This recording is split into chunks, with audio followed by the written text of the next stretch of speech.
Innal hamdalillah nahmaduhu wa nasta'inuhu wa nastaghfiruh wa na'udzu billahi min shururi anfusina wa min sayyiati a'malina may yahdihillahu fala mudilla lahu wa man yudlil fala hadiya lahu wa ashhadu an la ilaha illallah وحده لا شريك له وأشهد أن محمدا عبده ورسوله قال الله تعالى في كتابه الكريم يا أيها الذين آمنوا اتقوا الله حق تقاته ولا تموتن إلا وأنتم مسلمون وقال تعالى يا أيها الناس اتقوا ربكم الذي خلقكم من نفس واحدة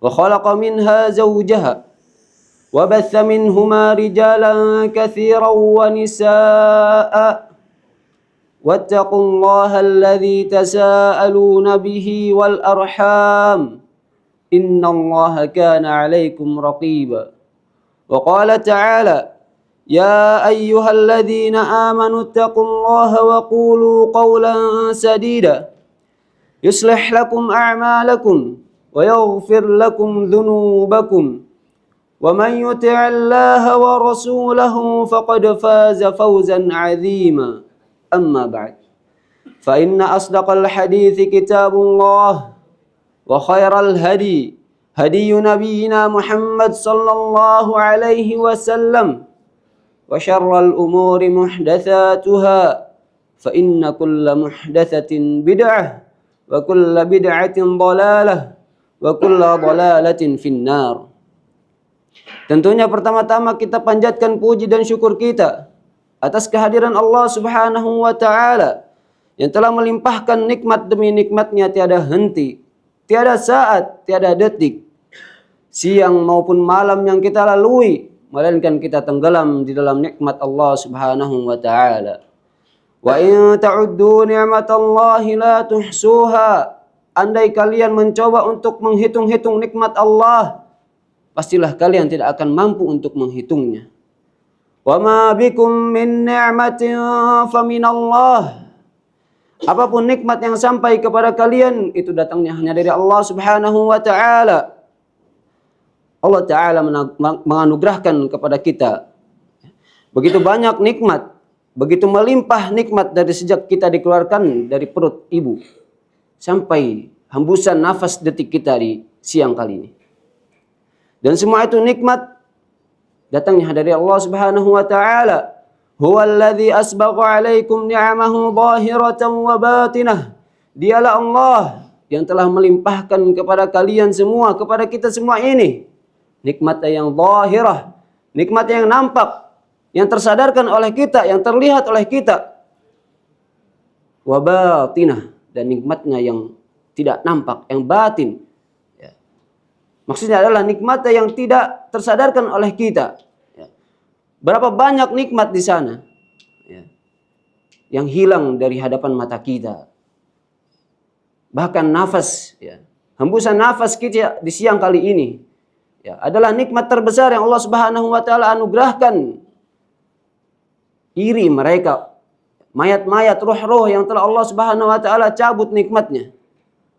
Maka mari kita renungkan dan kita tadabburi berapa banyak nikmat yang Allah Subhanahu wa taala anugerahkan kepada kita semua. Begitu banyak nikmat-nikmat Allah yang luput dari rasa syukur kita. Begitu banyak nikmat-nikmat Allah yang hilang dari rasa syukur kita. Bahkan nikmat yang nampak di mata kita saja, nikmat yang disadari oleh kita saja seringkali kita luput, seringkali kita acuh bersyukur kepada Allah Subhanahu wa taala. Allah Taala berfirman, "Wa qalilum min ibadiyasy syakur." Dan sedikit dari hamba-hambaku yang mereka bersyukur. Maka syukurilah. Bersyukur atas segala nikmat yang sampai kepada kita, sedikitnya atau kecilnya. Bahkan bila itu hanya sebutir nasi, patut untuk disyukuri. Naam jamaah Jumat rahimani rahimakumullah. Tak lama lagi Ramadan akan menyapa. Ramadan akan singgah di hadapan kita. purnama dan sabit yang istimewa bagi kaum muslimin, yang mana Rasulullah sallallahu alaihi wasallam sangat antusiasi dalam menyambut Ramadan ini. Rasulullah sallallahu alaihi wasallam bersabda, "Atakum Ramadan, syahrun mubarak." Datang kepada kalian Ramadan, bulan yang melimpah ruah dengan berkah. Faradallahu alaikum siyamahu, yang mana Allah Subhanahu wa taala wajibkan kepada kita semua ini untuk berpuasa. Atakum Ramadan, Ramadan akan datang, syahrun mubarak, ya. Bulan yang melimpah ruah dengan berkah. Dan di antara berkah Ramadan, ya, adalah sesuai dengan nama Ramadan tersebut, ya, yang mana Ramadan diambil dari kata romdo, yang artinya panas, menyengat, membakar. Maksudnya adalah karena Ramadan adalah bulan digugurkannya dosa-dosa, dibakarnya dosa-dosa. Karena Ramadan adalah bulan ampunan. Bahkan apabila seorang mukmin, seorang muslim, ketika dosa-dosanya tidak tergugurkan di bulan Ramadan, dia akan menjadi hamba yang sengsara, dia akan menjadi hamba yang merugi, hamba yang binasa. Sebagaimana datang di dalam sebuah hadis ketika Rasulullah sallallahu alaihi wasallam hendak menaiki mimbar. Kemudian di setiap langkah atau di setiap anak tangga yang beliau pijak, beliau mengucapkan amin, ya Allah kabulkanlah. Kemudian tangga berikutnya, amin, ya Allah kabulkanlah. Dan tangga yang ketiganya, amin, ya Allah kabulkanlah. Para sahabat radhiyallahu anhum bertanya ketika melihat perilaku dari Nabi sallallahu alaihi wasallam, "Ya Rasulullah, kami mendengar engkau mengaminkan sebanyak 3 kali. Hal apa yang engkau aminkan wahai Rasulullah sallallahu alaihi wasallam?" Beliau pun menjawab, "Tadi Jibril alaihi salam berdoa kemudian aku aminkan." Di antara doa yang dilantunkan oleh Jibril alaihi salam adalah, "Raghima anfu rajulin dakhala alaihi Ramadan." Celakalah, merugilah seseorang yang mendapati bulan Ramadan, fansalakha qabla an yughfara lahu. Namun ketika Ramadan berakhir, ketika Ramadan tersebut berakhir dan Allah Subhanahu wa taala belum mengampuni dosa-dosanya. Raghima anfun, celakalah, binasalah, merugilah mereka-mereka yang masuk ke dalam Ramadan, namun ketika 30 hari tersebut tidak digunakan untuk meminta ampunan kepada Allah Subhanahu wa taala. Dan hal ini diaminkan oleh Rasulullah sallallahu alaihi wasallam, yang mana pasti Allah ijabah doanya. Pasti Allah kabulkan doanya. Maka jangan sampai jiwa-jiwa ini termasuk dari golongan yang Jibril alaihi salam doakan dan aminkan oleh Rasulullah sallallahu alaihi wasallam. Naam hadirin jamaah Jumat rahimani wa rahimakumullah. Di antara nama lain dari bulan Ramadan juga adalah Sayyidus Syuhur, tuannya, pemimpinnya para bulan. Allah Subhanahu wa taala pilih Ramadan dari 12 bulan lainnya menjadi yang terbaik, menjadi yang paling istimewa, paling mulia. Bahkan sekalipun Ramadan bukan termasuk dari bulan-bulan haram yang 4, yaitu Muharram, Rajab, Dzulqa'dah dan Dzulhijjah. Ramadan bukan termasuk mereka. Namun berkah dan ampunan yang ada di dalam bulan Ramadan tidak sama seperti bulan-bulan lainnya, yang mana Allah Subhanahu wa taala perintahkan seorang hamba untuk melakukan sebuah amalan yang mana tidak Allah Subhanahu wa taala perintahkan di bulan-bulan lainnya. Maka di antara keistimewaan dari bulan Ramadan adalah di awal malam. Di awal malam pertama saja Allah Subhanahu wa taala telah memerdekakan, telah membebaskan hamba-hambanya dari api neraka. Dari yang Allah Subhanahu wa taala lihat dari sisi amalan-amalan mereka. Sebagaimana dalam hadis yang diriwayatkan oleh Al-Imam At-Tirmidzi rahimahullah taala dari Abu Hurairah radhiyallahu anhu, Rasulullah sallallahu alaihi wasallam bersabda, "Idza kana awwalu lailatin min syahri Ramadan, suffidatis syayatin." Apabila awal malam bulan Ramadan, Allah Subhanahu wa taala membelenggu para syaitan. Kemudian di akhir hadis Rasulullah mengatakan, "Walillahi utaqa'u minan nar." Dan Allah Subhanahu wa taala memilih dari hamba-hambanya mana yang dibebaskan dari api neraka.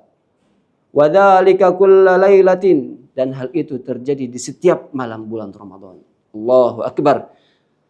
Hadis yang sahih menunjukkan kepada kita bahwa belum dimulai saja Ramadan, pada malam harinya Allah sudah membebaskan hamba-hambanya dari api neraka. Dan ini adalah bentuk maghfirah, ampunan dan juga rahmah, kasih sayang Allah Subhanahu wa taala kepada hamba-hambanya. Maka bersemangatlah untuk memaksimalkan setiap detik, menit dan malam kita di bulan Ramadan dengan amalan-amalan kebajikan dan permohonan ampunan kepada Allah Subhanahu wa taala.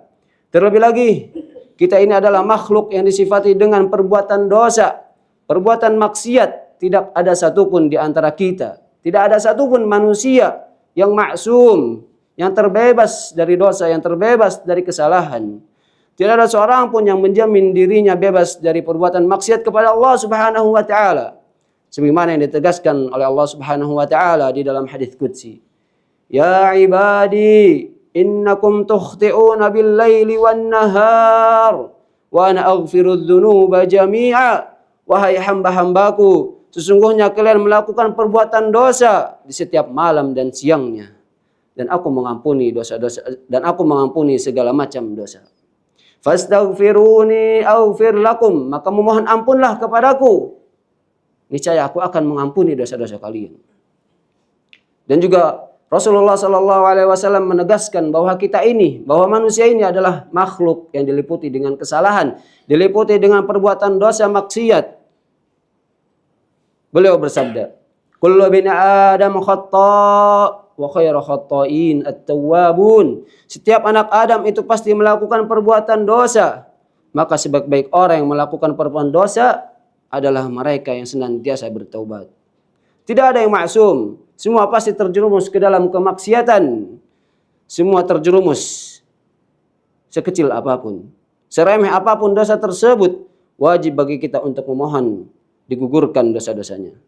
Terlebih lagi, kita akan berhadapan dengan bulan Ramadan, akan menjambut tamu bulan Ramadan, bulan ampunan, bulan rahmat, kasih sayang Allah Subhanahu wa taala. Maka maksimalkanlah setiap hembusan detik padanya, agar kita tidak termasuk ke dalam manusia-manusia yang merugi. Aqulu qawli hadza wa astaghfirullah li wa lakum fastaghfiruhu innahu huwal ghafurur rahim. Alhamdulillahilladzi hadana li hadza wa ma kunna linahtadiya laula an hadana Allah. Wassalatu wassalamu ala rasulil huda nabiyyina Muhammad sallallahu alaihi wasallam wa ala alihi wa sahbihi wa man ittaba'al huda. Asyhadu an la ilaha illallah wahdahu la syarikalah wa asyhadu anna Muhammadan abduhu wa rasuluh la nabiyya wa la rasula ba'dah, amma ba'd. Ayyuhal hadirun rahimani wa rahimakumullah. Kita semua sudah tak asing, hampir tiap tahunnya keutamaan-keutamaan bulan Ramadan dilantangkan, namun tetap saja diri-diri ini acuh darinya. Diri-diri ini merasa sering kali berbuat dosa di bulan Ramadan. Masih saja terjerumus ke dalam lubang yang gelap, lubang kemaksiatan. Begitulah sifat manusia dan ini adalah sunnatullah. Namun, mari sadarkan diri-diri kita. Mari bedakan Ramadan di tahun ini dengan Ramadan sebelum-sebelumnya. Jangan sampai Ramadan kali ini berdebu, dingin, tak ada pergerakan kebajikan. Jauhi segala celah lubang dosa, lubang maksiat, sekecil apapun itu. Maka di antara kemaksiatan atau dosa yang sering kali terjerumus manusia di dalamnya di bulan Ramadan adalah meninggalkan sholat. Waliyadzubillah. Banyak sekali di antara orang-orang yang berpuasa, mereka luput dengan sholatnya. Mereka anggap remeh sholatnya dengan alasan lelah menahan dahaga dan haus atau dan lapar. Padahal ini adalah kesalahan yang sangat-sangat fatal. Bila ia tinggalkan dengan sengaja tanpa ada udzur syar'i, bisa mengeluarkan dirinya ke dalam Islam, bisa mengeluarkan dirinya dari agama Islam. Bahkan Ibnu Qayyim rahimahullahu taala pernah mengatakan, para ulama sepakat bahwa orang yang sekali saja meninggalkan sholat, dosanya jauh lebih parah daripada zina. Waliyadzubillah. Maka perhatikanlah sholat-sholat kita ketika di dalam berpuasa, di dalam bulan Ramadan. Puasa rukun ketiga dalam Islam, sedangkan sholat adalah rukun kedua. Lebih utama sholat dibanding puasa. Maka perhatikanlah ketika kita berpuasa kelak. Dan di antara kemaksiatan yang sering manusia terjerumus ke dalamnya di bulan Ramadan tidak lain adalah tidak menjaganya lisan dari hal-hal yang Allah Subhanahu wa taala haramkan. Seperti halnya dusta, ghibah, fitnah ataupun namimah, yaitu mengadu domba. Seringkali kita terjerumus ke dalamnya. Bahkan bukan hanya di dalam bulan Ramadan, tapi di kehidupan sehari-hari kita. Rasulullah sallallahu alaihi wasallam bersabda, "Man lam yadda' qaula az-zur wal 'amala bihi." Barang siapa yang tidak meninggalkan ucapan az-zur, yaitu ucapan yang batil, yang bohong, ghibah, namimah, sum'ah, berdusta atau berucap kotor, berkata kasar. Inilah qaul az-zur, dan tidak meninggalkan amalan-amalan zur. Itu amalan kemaksiatan, amalan dosa, amalan kebatilan. Apa kata Rasulullah? Falaysa lillahi hajatan fi an yadda ta'amahu wa syarabahu. Maka sungguh Allah Subhanahu wa taala tidak butuh terhadap makan dan minumnya. Maksudnya di sini adalah Allah Subhanahu wa taala tidak butuh puasa orang yang tidak menjaga ucapannya, perkataannya dari hal-hal yang Allah haramkan. Hal ini juga dijelaskan oleh para ulama seperti Imam Al-Battal rahimahullahu taala. Beliau mengatakan walaupun puasanya sah, tetapi Allah Subhanahu wa taala tidak akan menerima puasanya.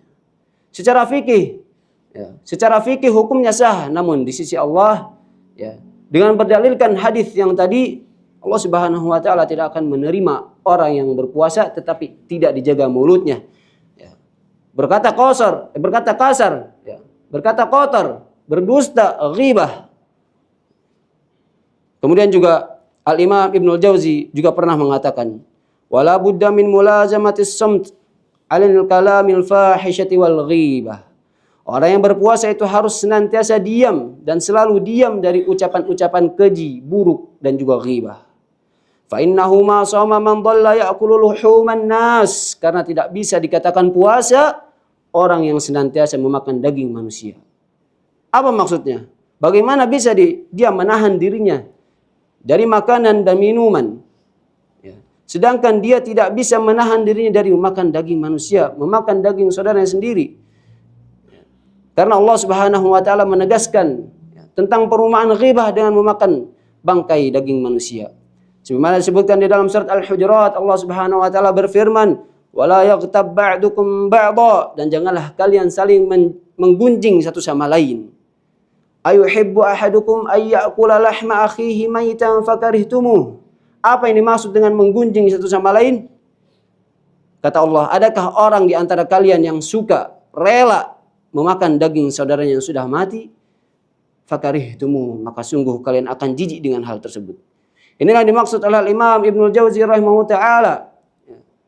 Memakan daging manusia adalah sama dengan ghibah, sesuai dengan apa yang Allah Subhanahu wa taala sebutkan tadi.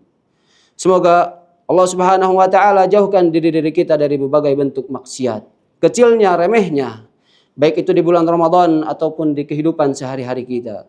Sebagai penutup pada khutbah siang ini, ada satu doa yang sering dilangitkan oleh para ulama, di antaranya Yahya bin Abi Katsir rahimahullah taala, salah satu tabi'in, sebagaimana termaktub di dalam kitab At-Taiful Ma'arif karya Al-Imam Ibn Rajab rahimahullah taala, yaitu Allahumma sallimni ila Ramadan wa sallim li Ramadana wa tasallimhu minni mutaqabbala.